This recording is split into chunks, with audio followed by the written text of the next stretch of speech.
ముందుగా హెడ్లైన్స్ చూద్దాం. అహ్మదాబాద్ లోని కూలిపోయిన ఎయిర్ ఇండియా విమానంలో 242 మంది ప్రయాణికులు లండన్ కు బయలుదేరుతుండగా టేకాఫ్ లో అవాంతరం. మేఘాని నగర్ ఘేడాసర్ క్యాంప్ ప్రాంతంలో దుర్ఘటన. ఆస్తి ప్రాణ నష్టం వివరాలు ఇంకా తెలియాల్సి ఉంది. గుజరాత్ మాజీ సీఎం విజయ్ రూపానీ పరిస్థితిపై తీవ్ర ఉత్కంఠ.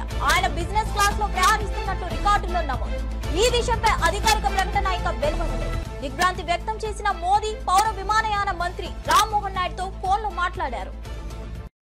అమరావతి మహిళలపై జుగుప్సాకర వ్యాఖ్యలు. కృష్ణంరాజుకు జూన్ 26 వరకు రిమాండ్ విధించిన మంగళగిరి కోర్టు. సాక్షి టీవీ లైవ్ షోలో అమరావతి మహిళలను కించపరిచే వ్యాఖ్యలు. ఇప్పటికే రిమాండ్ లో ఉన్న కొమ్మినేని శ్రీనివాసరావు. మోదీ పాలనలో దేశం గర్వించేలా అభివృద్ధి జరిగిందన్న ఈటల. ఆర్థిక వ్యవస్థను ప్రపంచంలో 4వ స్థానానికి తెచ్చామని వ్యాఖ్య. కేంద్ర నిధులపై రాష్ట్ర ప్రభుత్వం అసత్య ప్రచారం చేస్తుందని మండిపాడు.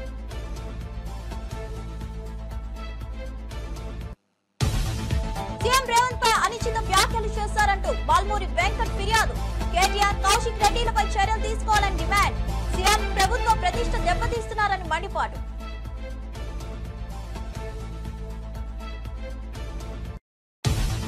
గ్రామ పంచాయతీలకు 16 నెలలుగా నిధులు అందడం లేదన్న హరీష్ రావు. నిధుల కేటాయింపుల్లో ప్రభుత్వం విఫలమైందని మండిపాడు. టీఆర్ఎస్ ప్రభుత్వం క్రమం తప్పకుండా నిధులు విడుదల చేసిందని వ్యాఖ్య.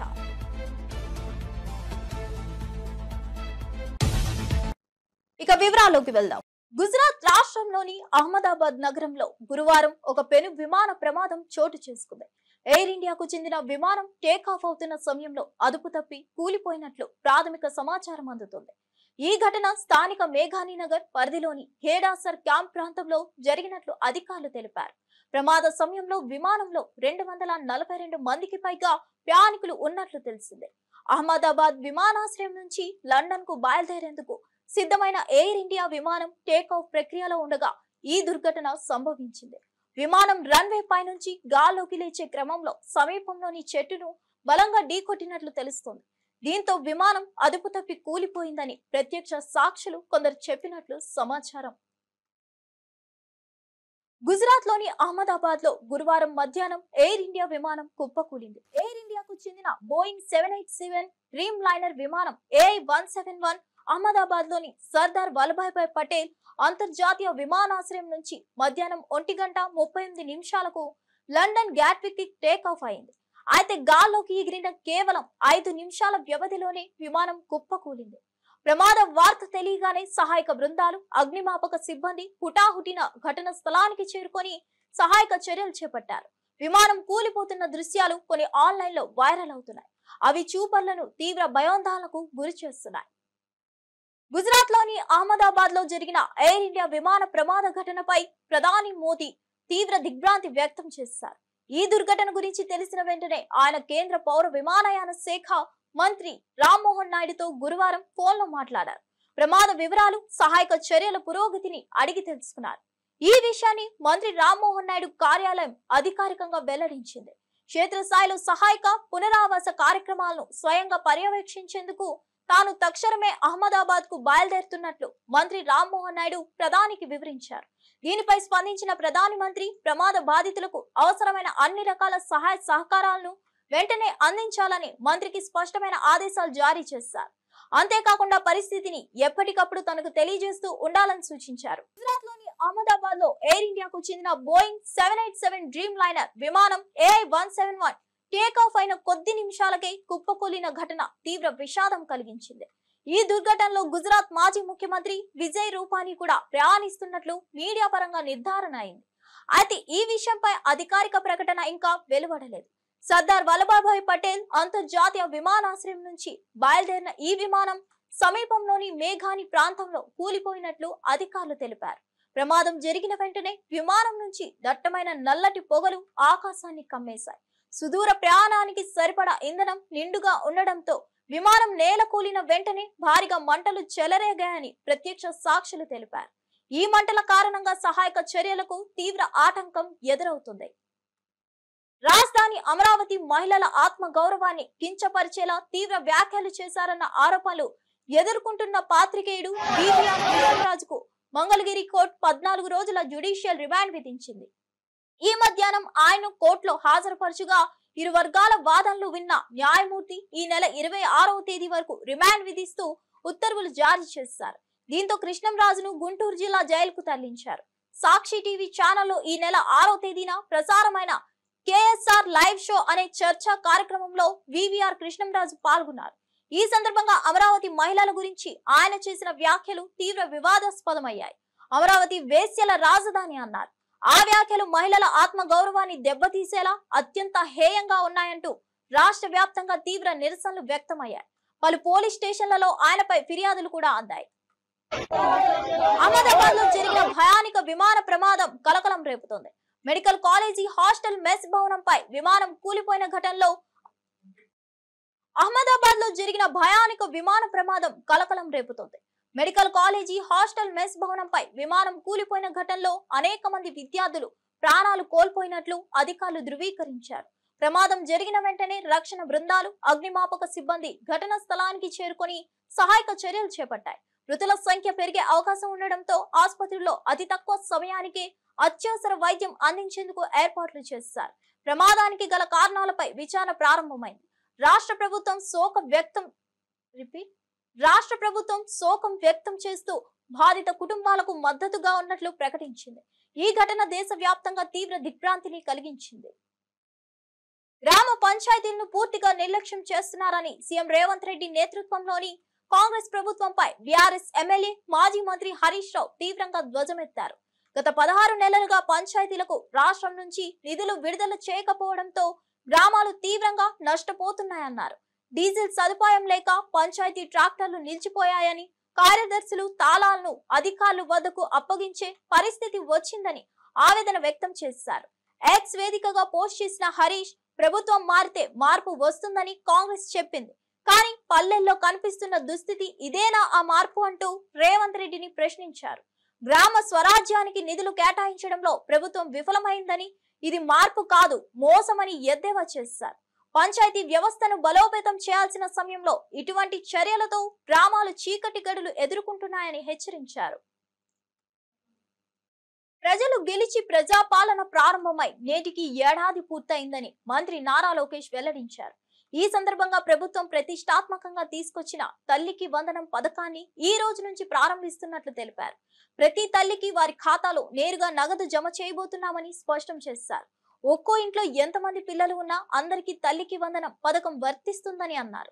ఎన్నికల హామీని అమలు చేస్తూ ప్రభుత్వం తల్లుల గౌరవాన్ని కాపాడే దిశగా ముందడుగు వేసిందన్నారు. ఈ పథకం ప్రారంభం తల్లుల ఆశీర్వాదంతో రాష్ట్ర అభివృద్ధికి బీజం పడిన రోజు అవుతుందన్నారు. ఒక ఉద్యోగాల విషయంలో చూస్తే మెగా డిఎస్సి ఏర్పాటు చేసి ఏకంగా 16,347 పోస్టులు ఈరోజు ప్రజాప్రభుత్వం భర్తీ చేస్తుంది. ఈ మెగా డిఎస్సిని ఎట్టి పరిస్థితులు ఆపాలని ప్రతిపక్ష పార్టీ సుమారుగా 24 కేసులు, ఈ రోజుతో 24వ కేసు కూడా డిస్మిస్ అయింది సుప్రీంకోర్టులో. 24 కేసులు వేశారు. అయినా అవన్నీ తట్టుకుని డిఎస్సి ప్రక్రియ మేము పూర్తి చేస్తున్నాం. గడిచిన 10 సంవత్సరాల్లో రాని పెట్టుబడులు ఈ సంవత్సరంలో తీసుకొస్తాం జరిగింది. 9.5 లక్షల కోట్ల పెట్టుబడి, తద్వారా 8.5 లక్షల మందికి ఉద్యోగాలు కల్పించడానికి మేము ఒప్పందాలు కుదుర్చుకున్నాం. అనేక దశల్లో ఆ ఇన్వెస్ట్మెంట్స్ ఉన్నాయి. డొమెస్టిక్ ఇన్వెస్ట్మెంట్స్ లో చూస్తే ఈరోజు భారతదేశంలోనే ఆంధ్ర రాష్ట్రం నంబర్ 1 ఉంది. 16% డొమెస్టిక్ ఇన్వెస్ట్మెంట్స్ లో ఆంధ్ర రాష్ట్రానికి వస్తుంది జరిగింది. దాంట్లో భాగంగా TCS, LG, NTPC green, ఆసిలర్ Mittal, BPCL, Reliance, renew power లాంటి సంస్థలు ఈరోజు ఆంధ్ర రాష్ట్రంలో పెట్టుబడులు పెట్టడానికి ముందుకు వచ్చినాయి. డబుల్ ఇంజిన్ సర్కార్ ఉంది కనుకనే విశాఖ స్టీల్ ప్లాంట్ కాపాడుకోగలం, రైల్వే జోన్స్ సాధించాం.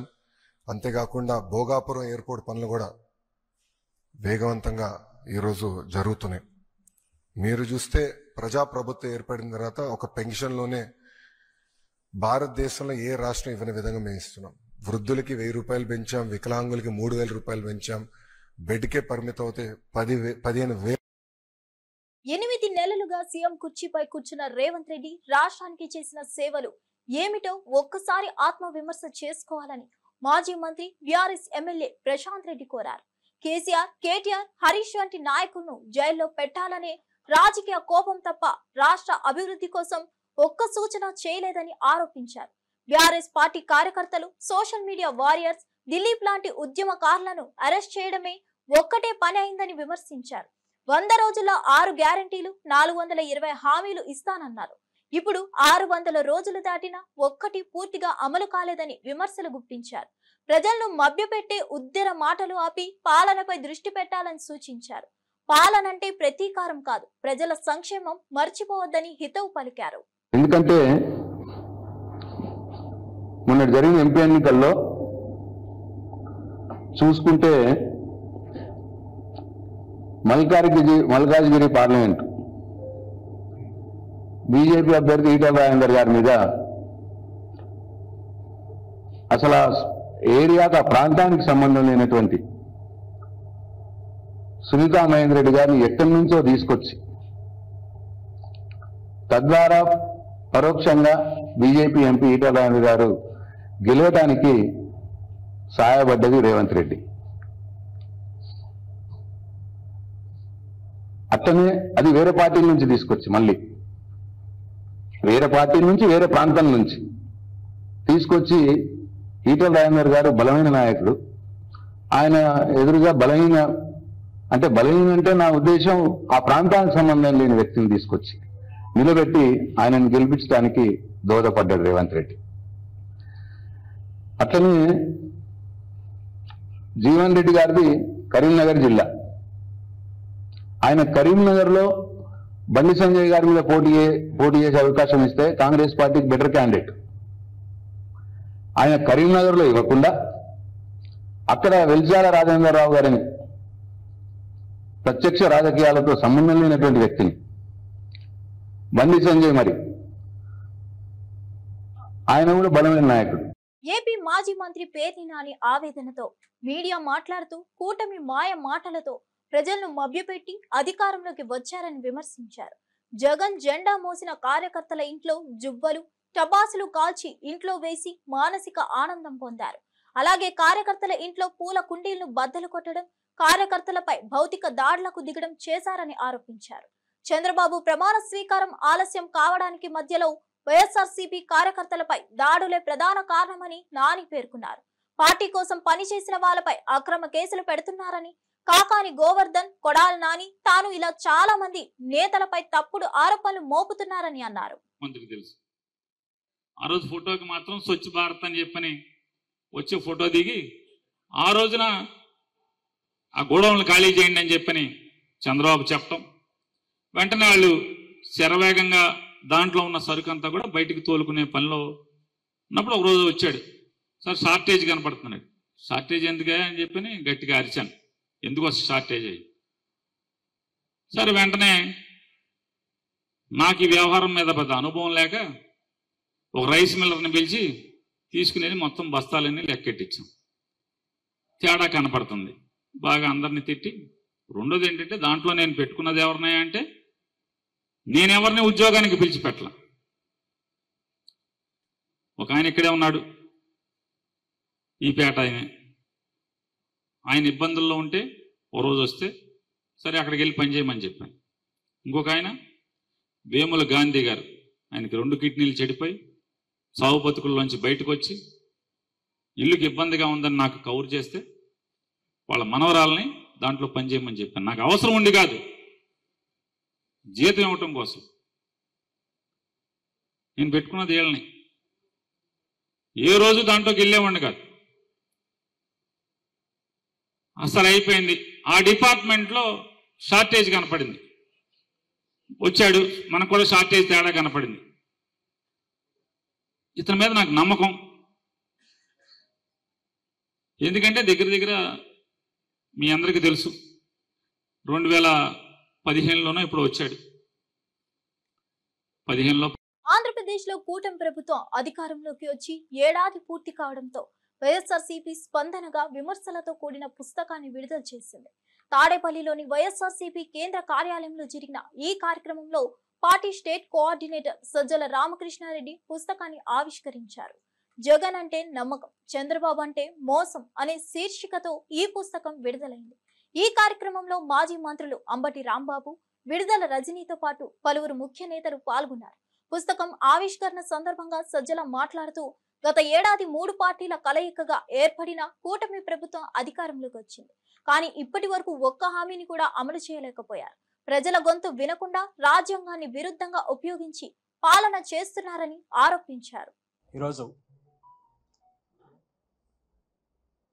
కూటమి ప్రభుత్వం చంద్రబాబు నాయుడు గారి నేతృత్వంలో ప్రమాణ స్వీకారం చేసింది. అది జరిగి ఈరోజుకు ఏడాది. బహుశా సాధారణంగా ఒక ప్రభుత్వం తర్వాత ఒక ప్రభుత్వం వచ్చినప్పుడు కొద్దిగా తేడాలు అటు ఇటుతో ప్రభుత్వం అనేది ఒక మామూలు దీనిగా జరుగుతుంటుంది. పాలనా వ్యవహారాలు. కానీ 2019-24 మధ్య ఇంతే ల్యాండ్ స్లైడ్ విక్టరీతో, ఇంతకంటే ఎక్కువ, ఎందుకంటే ఒకే పార్టీ ఒక సింగిల్ పార్టీగా వైఎస్ఆర్సీపీ పోటీ చేసి ఆ రోజు 151 సీట్లతో గెలిచినప్పుడు ఇదే రకంగా ఒక ఘనమైన విజయంతో 19లో పాలన మొదలుపెట్టారు జగన్మోహన్ రెడ్డి గారు. సో అప్పటికి ఒక గీటురాయి ఏర్పాటు చేశారు, ఒక కొలమానం కొలబద్ద 19-24 మధ్య తన పాలనతో జగన్మోహన్ రెడ్డి గారు. 24 అంటే ఏడాది క్రితం చంద్రబాబు నాయుడు గారు మళ్ళీ అధికారంలోకి వచ్చారు. 3 పార్టీలు కలిసి భారీ మెజారిటీతో, అత్యంత భారీ మెజారిటీతో అధికారంలోకి వచ్చాడు. 3 పార్టీలు కలిసి. అప్పటి నుంచి ఈ సంవత్సరం అయింది. ఇప్పుడు సహజంగానే జగన్మోహన్ రెడ్డి గారి పాలనలో తొలి ఏడాది, చంద్రబాబు నాయుడు గారి పాలనలో తొలి ఏడాది ఎట్లుంటుందనేది కంపారిజన్ రాష్ట్ర ప్రజలందరూ గమనిస్తున్నారు. మేధావులు, విశ్లేషకులు కూడా దాన్ని అనలైజ్ చేస్తున్నారు. సహజంగానే అంతటి ఘనమైన పాలన అందించిన పార్టీగా వైఎస్ఆర్సీపీ ఈరోజు ఈ రెండింటిని బేరీజు వేసి ఇది వాస్తవ చిత్రం అని చూపే ప్రయత్నం చేసింది. అందులో భాగంగానే జూన్ 4న ఒక్క హామీని కూడా నిలబెట్టుకోకుండా పూర్తిగా అలవిగాని హామీలు ఇచ్చి భ్రమలో పెట్టి చంద్రబాబు నాయుడు గారు అధికారంలోకి వచ్చారు అని ముందు నుంచి చెప్తున్నాము. ఆచరణలో అదే జరగడం, పైగా ఎక్కడ గొంతు పెగలకుండా, నోరెత్తకుండా, క్వశ్చన్ చేయకుండా అన్ని గొంతుకలను రెడ్ బుక్ పాలన పేరుతో, రాజ్యాంగం పేరుతో తొక్కి పెట్టడం, ఈ రెండు. దాంతోపాటు ఆ మాట అనంతపురం జిల్లా రామగిరిలో మైనర్ బాలికపై జరిగిన లైంగిక దాడి కేసు రాష్ట్ర వ్యాప్తంగా కలకలం రేపుతోంది. ఈ కేసు తీవ్రతను దృష్టిలో ఉంచుకొని మహిళా కమిషన్ చైర్పర్సన్ రాయపాటి శైలజ ఘటనా ప్రాంతానికి సందర్శించారు. ఆమె మాట్లాడుతూ, గత 2 సంవత్సరాలుగా ఓ మైనర్ బాలికపై లైంగిక దాడులు జరుగుతున్నాయని విచారకరమైన విషయాన్ని వెల్లడించారు. ఈ సందర్భంగా కాలం బాగోలేదు, అమ్మాయిలు జాగ్రత్తగా ఉండాలి, ఏవైనా అనుమానాలు ఉంటే తల్లిదండ్రులకు చెప్పాలి అంటూ ఆమె సూచనలు చేశారు. అయితే తన ప్రసంగంలో మైనర్ బాలిక పేరు బయటపెట్టిన శైలజ అది పొరపాటుగా జరిగిందని క్షమాపణ తెలిపారు. కానీ ఆమె వ్యాఖ్యలు సుప్రీంకోర్టు నిబంధనలకు విరుద్ధంగా ఉండడంతో వివాదం చెలరేగింది. అది కాదు, ఆ అమ్మాయి నాకు తెలిసి 3rd వెళ్ళిపోయింది కాబట్టి పోస్ట్ మార్టం రిపోర్ట్ ప్రకారం 7th దొరికింది. పోస్ట్ మార్టం చేశాక 3-4 డేస్ అయి ఉంటుంది incident జరిగంటే, approximately 4th or 5th అయి ఉంటుంది ఇన్సిడెంట్ జరిగి అమ్మాయిని అలా అంటే నేచర్ బయటే అలా వదిలేసి ఉంది కాబట్టి ఆ సన్నుకు కానివ్వండి లేకపోతే పురుగులకు కానీ ఆ బ్లడ్ బయటకు వచ్చి కావటం వల్ల చాలా క్రూరంగా అతను అమ్మాయిని రాయితో కొట్టడం కానివ్వండి, బాటిల్ అంటే చెప్పచ్చో లేదో నాకు తెలియదు కానీ చాలా ఇదిగా చేశాడు. సో హెడ్ ఇంజరీ అయ్యి ఆ బ్లడ్ అంతా బయటకు వచ్చి అది 3-4 డేస్ అంటే అది కలర్ మారుతుంటుంది కదా, అంతా నల్లగా అయిపోయి, సో కరెక్ట్గా వాళ్ళు దగ్గరికి వెళ్ళి చూడకుండా ఏదో ఇలా చేసేసని ఇవ్వటం వల్ల ఆ రిపోర్ట్ వల్ల ఐ థింక్ ఆయన మీద యాక్షన్ తీసుకున్నారు. ఎందుకంటే ఇన్వెస్టిగేషన్ పోస్ట్ డెత్ సరిగ్గా బయటికి వెళ్ళలేదని. సో బట్ పోలీసుల ప్రకారం వాళ్ళు ఎఫ్ఐఆర్ కాపీ 4th రిజిస్టర్ చేశారు. వెంటనే అక్యూజ్డ్ని కూడా వాళ్ళు ఇది తీసుకొని కేసు ఆల్రెడీ రిమాండ్కి పంపించారు. నెక్స్ట్ సత్యసాయి జిల్లాలో జరిగిన ఇన్సిడెంట్, అది అంటే తను ఇప్పుడు ఇక్కడ ఉంది కాబట్టి, అనంతపూర్ హాస్పిటల్లో ఉంది కాబట్టి సో ఇక్కడ మాట్లాడాల్సి వస్తుంది. తంది అంటే ఆడపిల్లలు ఇందాక అనుకున్నాం కదా, ఆర్థికంగా తక్కువగా ఉన్నా లేకపోతే అమ్మ ఒంటరిదైనా కూడా మెయిన్ అలాంటి ప్రధానమంత్రి నరేంద్ర మోదీ నాయకత్వంలోని కేంద్ర ప్రభుత్వం గత 11 సంవత్సరాలుగా సాగిస్తున్న సుపరిపాలన ప్రతి భారత పౌరుడు గర్వపడేలా ఉందని మల్కాజ్గిరి పార్లమెంట్ సభ్యులు ఈటల రాజేందర్ అన్నారు. సామీర్పేటలోని ఆయన నివాసంలో ఏర్పాటు చేసిన మీడియా సమావేశంలో ఈటల మాట్లాడుతూ 2014కు ముందు దేశ ఆర్థిక పరిస్థితి అత్యంత దయానీయంగా ఉండేదని, దేశాభివృద్ధి బీజేపీతోనే సాధ్యమని ప్రజలు నమ్మి అధికారం అప్పగించారని, ఆ నమ్మకాన్ని నిలబెట్టుకున్నామని ఆయన పేర్కొన్నారు. పిఎంజిఎస్వై కింద రోడ్లు ఇచ్చేటువంటి ఆనవాయితీ వాజ్పేయి గారు స్టార్ట్ చేసింది. వారు స్టార్ట్ చేస్తే దాదాపు ఈ రాష్ట్రంలో కూడా 5,000 కోట్ల రూపాయలతో ప్రతి గ్రామానికి డాంబర్ రోడ్డు ఫెసిలిటీ అందించినటువంటి ప్రభుత్వం భారత ప్రభుత్వం. చెప్పుకుంటూ పోతే చాలా ఉన్నాయి, కానీ ఇక్కడి ప్రభుత్వం మాత్రం కళ్ళుండి చూడలేని కబోతుల్లాగా విమర్శించడమే ఎజెండాగా పెట్టుకొని గుడ్డి దేశంతో రాష్ట్రానికి ఏమిచ్చింది సెంటర్ అని చెప్పి మాట్లాడుతూ ఉన్నారు. అవన్నీ లెక్కలు ఈ కేంద్ర ప్రభుత్వం 11 సంవత్సరాల కాలంలో ఏం అందించిందో దేశానికి అవి మీకు వాట్సాప్లో పెడతాం. స్టాటిస్టిక్స్ 11 సంవత్సరాల కాలంలో ఈ రాష్ట్రానికి భారతీయ జనతా పార్టీ కేంద్రంలో అధికారం నుండి ఏం అందించిందో తప్పకుండా మీకు ఆ స్టాటిస్టిక్స్ కూడా పెడతాం. మచ్చుకు ఇవాళ వీళ్ళకు కూట్ల రాయి తీయలేనోడు ఏట్ల రాయి తీసినట్టుగా ఇక్కడ ప్రజలు అధికారాన్ని కట్టబెడితే గతంలో ఉన్న ప్రభుత్వంలో అసహించుకోబడి వద్దు ఈ ప్రభుత్వం అని చెప్పి ఇలా ఏరి కోడి పొందబెట్టింది. ఇవాళ ఇప్పుడున్న ఈ ప్రభుత్వం రేవంత్ రెడ్డి గారి నాయకత్వంలో 10-12 నెలలకే ప్రజల చేత అసహించుకోబడి ఇంకా ఈ పార్టీ వద్దు అనేటువంటి స్థాయికి పోవడమే కాకుండా చివరి గ్రామీణ ప్రాంతాల్లో, పట్టణ ప్రాంతాల్లో ఛాయ్ తాగే కాడ, పాన్ డబ్బాల కాడ మాట్లాడుకున్న మాట ఏంటంటే, ప్రజలు మాట్లాడుకునేది వేరు, స్వయంగా కాంగ్రెస్ పార్టీ కార్యకర్తలు నాయకులు మాట్లాడుకున్న మాట ఏంటంటే 20 ఏళ్ల దాకా కాంగ్రెస్ పార్టీకి ఓటేసే పరిస్థితి లేదు, అట్లాంటి పరిస్థితి తెచ్చుకున్న పరిస్థితి. ఇంకా ఫైనాన్స్ డిపార్ట్మెంట్ పోతే అనకాపల్లి జిల్లా అచ్యుతాపురంలో యోగాంధ్ర కార్యక్రమాన్ని వైభవంగా నిర్వహించారు. ఈ కార్యక్రమంలో వేలాది మంది ప్రజలు ఉత్సాహంగా పాల్గొని యోగాసనాలు వేశారు. హోంమంత్రి Thangella Anitha, MP CM Ramesh, TDP senior నేత బండారు సత్యనారాయణమూర్తి ఈ కార్యక్రమానికి హాజరై ప్రజలతో కలిసి యోగాసనాల్లో పాల్గొన్నారు. ఆరోగ్యంపై అవగాహన కల్పించే ఈ కార్యక్రమం పట్ల యువతలో ఆసక్తి పెరిగింది. యోగా ద్వారా శారీరక, మానసిక ఆరోగ్యం మెరుగవుతుందని నేతలు ఈ సందర్భంగా తెలియజేశారు. యోగాంధ్ర ద్వారా ఆరోగ్యవంతమైన ఆంధ్రప్రదేశ్ కు దారి తీసే ప్రక్రియ కొనసాగుతుందని నిర్వాహకులు తెలిపారు.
హైదరాబాద్ నగరంలో మరోసారి భారీ వర్షం బీభత్సం సృష్టించింది.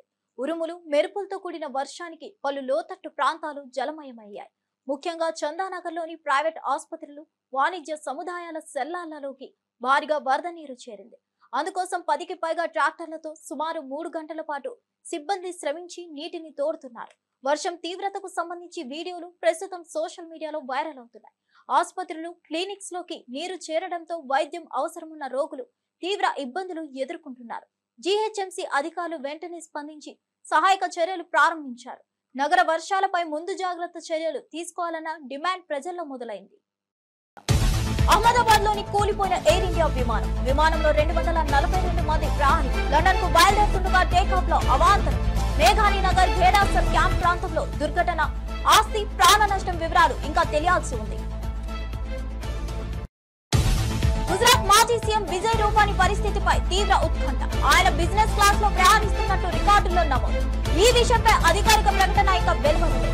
దిగ్భ్రాంతి వ్యక్తం చేసిన మోదీ పౌర విమానయాన మంత్రి రామ్మోహన్ నాయుడుతో ఫోన్లో మాట్లాడారు. అమరావతి మహిళలపై జుగుప్సాకర వ్యాఖ్యలు. కృష్ణంరాజుకు జూన్ 26 వరకు రిమాండ్ విధించిన మంగళగిరి కోర్టు. సాక్షి టీవీ లైవ్ షోలో అమరావతి మహిళలను కించపరిచే వ్యాఖ్యలు. ఇప్పటికే రిమాండ్ లో ఉన్న కొమ్మినేని శ్రీనివాసరావు. మోదీ పాలనలో దేశం గర్వించేలా అభివృద్ధి జరిగిందన్న ఈటల. ఆర్థిక వ్యవస్థను ప్రపంచంలో 4వ స్థానానికి తెచ్చామని వ్యాఖ్య. కేంద్ర నిధులపై రాష్ట్ర ప్రభుత్వం అసత్య ప్రచారం చేస్తుందని మండిపాడు.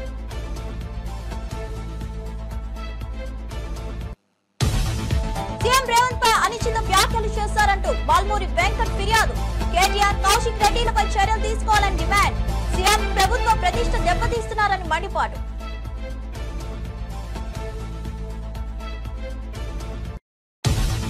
గ్రామ పంచాయతీలకు 16 నెలలుగా నిధులు అందడం లేదన్న హరీష్ రావు.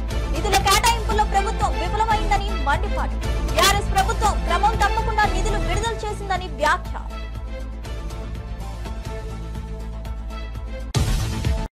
ఇవన్నీ బులెటిన్ విశేషాలు. మరో బులెటిన్ తో మళ్ళీ కలుద్దాం.